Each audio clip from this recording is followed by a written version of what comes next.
Fala, galerinha! Mais uma resolução para vocês, Enem 2022. Vamos lá!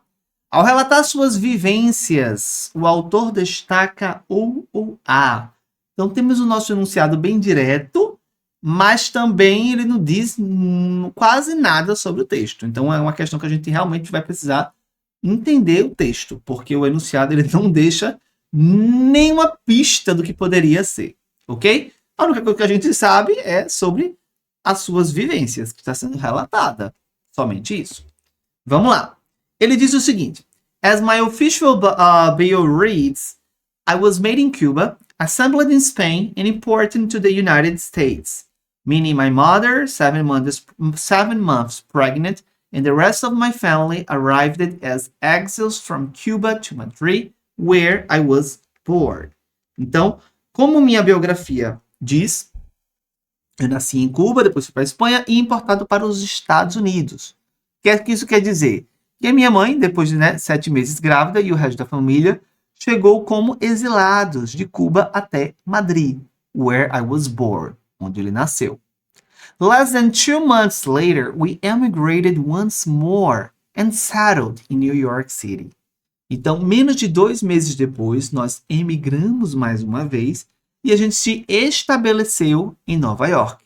Then, eventually, in Miami. E depois, eventualmente, em Miami.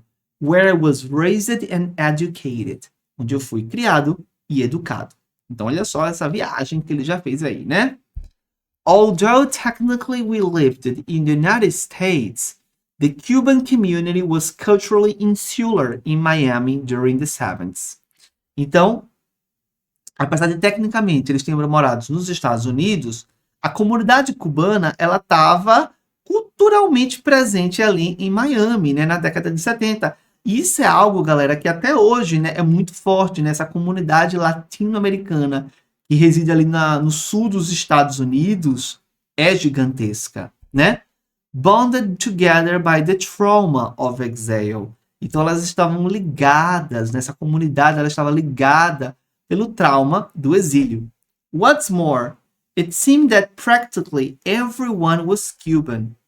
E mais, parecia que praticamente todo mundo era cubano. My teachers, my classmates, the mechanic, the bus driver. Então ele cita, né, os professores, os colegas de sala, o mecânico, o motorista. I didn't grow up feeling different or treated as a minority. Então eu não cresci me sentindo diferente ou sendo tratado como uma minoria. The few kids who picked on me when picked on in my grade school were the ones with freckles and funny last names like Dawson and O'Neill. Então as poucas crianças que eram alvo de bullying na minha escola eram aquelas com sardas e sobrenomes engraçados, como Dawson e O'Neill. O que ele quer dizer com isso? Que eram crianças americanas, ok? Pelos sobrenomes a gente entende que eles não são cubanos. Então, o que é que ele está destacando ao relatar suas vivências? Na letra A, ele fala da qualidade da educação formal em Miami. A gente não tem essa informação, pessoal, dessa qualidade de educação. Então, a gente não pode marcar a letra A por conta disso. Letra B, prestígio da cultura cubana nos Estados Unidos. Prestígio? Aonde no texto ele mostra esse prestígio? Ele diz que nos Estados Unidos, no sul dos Estados Unidos, né, lá em Miami, ele se sentia em casa por conta da grande quantidade de cubanos presentes. Mas quando ele fala em prestígio da cultura cubana, não. Oportunidade de qualificação profissional em Miami.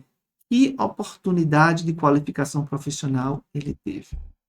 Cenário da integração de cubanos nos Estados Unidos. É exatamente isso, pessoal, ok? Então, nos Estados Unidos, né, mais especificamente em Miami, como ele deixa claro, há uma grande quantidade, havia, né, durante a década de 70, havia uma grande quantidade, uma quantidade grande de cubanos. Então, é esse cenário que a gente tem que pensar na década de 70, ok?